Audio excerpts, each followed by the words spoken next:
Hello everyone, and welcome to another discussion. This week's discussion is on one of my favorite subjects, and that's dinosaurs. Not this little girl right here, she's just a little lizard, but the discussion that I'm talking about is from this week's TED speaker. Uh, his name is Paul Soreno. He's a PhD at the college in Chicago, the University of Chicago, and his impressive background in paleontology lays a foundation for his presentation.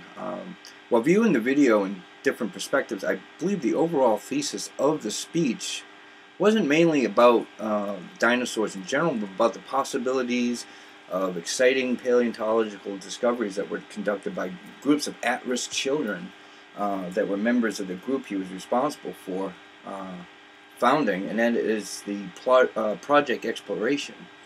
Um, One of the main control points that Paul utilized was slides and videos. Uh, he demonstrated several techniques in the field and explained several of the hardships that they had to face in the field uh, to maintain the archaeological finds that his group discovered.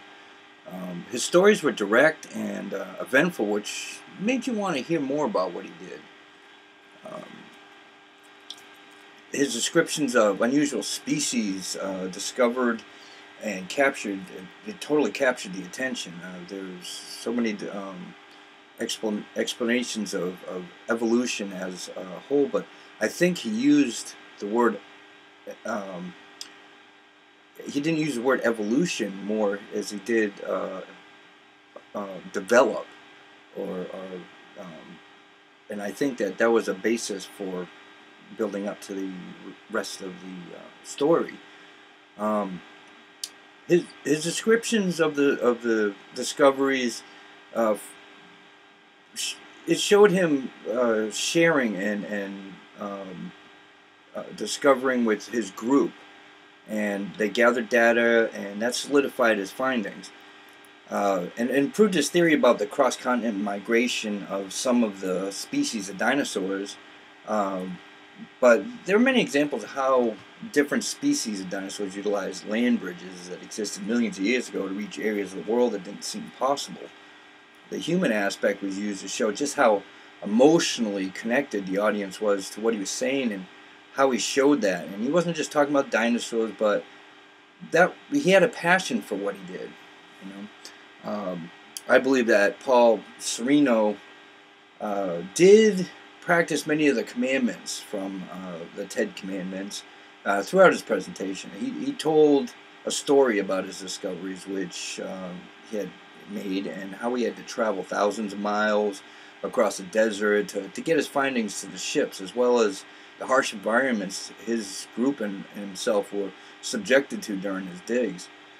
This was exciting, but he also showed how vulnerable his approach to discovery he could be within the video. And it showed him. It showed him sitting on the back of a 14-foot crocodile. That's how involved he was in finding his answers. He seemed kind of inexperienced when it came to handling it, but his approach was humorous, and it showed that he was extremely dedicated gathering data. If I were to make a quick decision based on what I saw, I would say that he executed Commandment 3. Thou shalt reveal thy curiosity and thy passion. Um, his energy was apparent, and it combined that with his knowledge. He was able to keep the information flowing with an energy that didn't seem technical and uninteresting.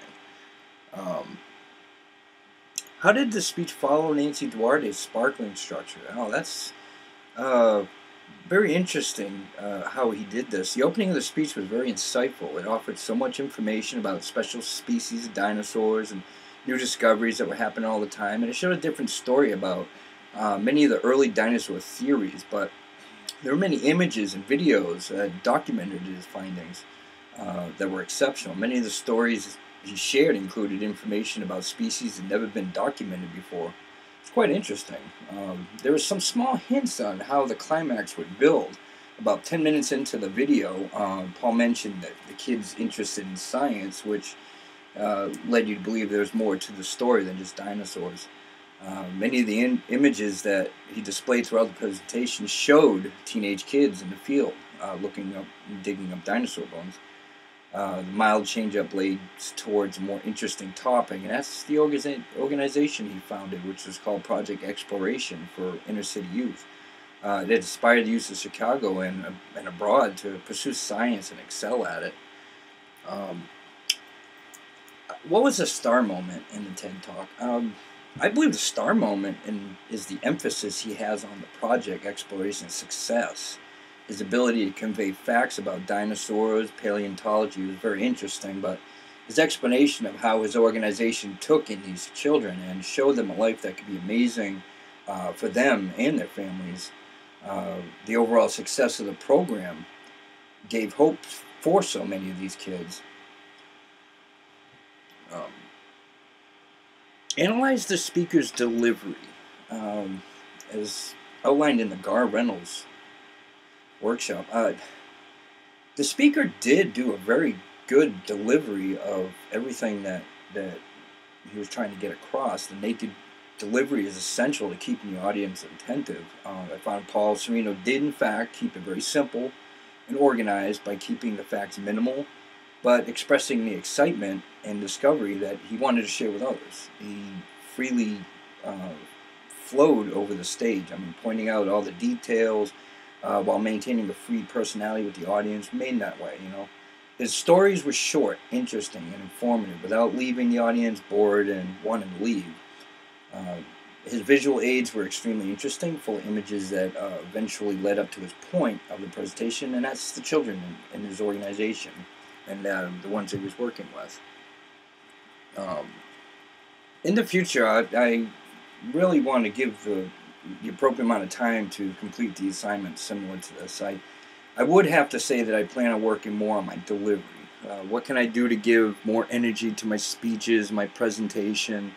I do want to keep my narrative simple, and I lose any unnecessary vocabulary out of the presentation. You know, the naked approach, that's what I want. I want more people to listen to my words and then just to watch me walk around and speak. You know, if I have something important to get across, I want to be able to do it without losing my audience, you know, immediately.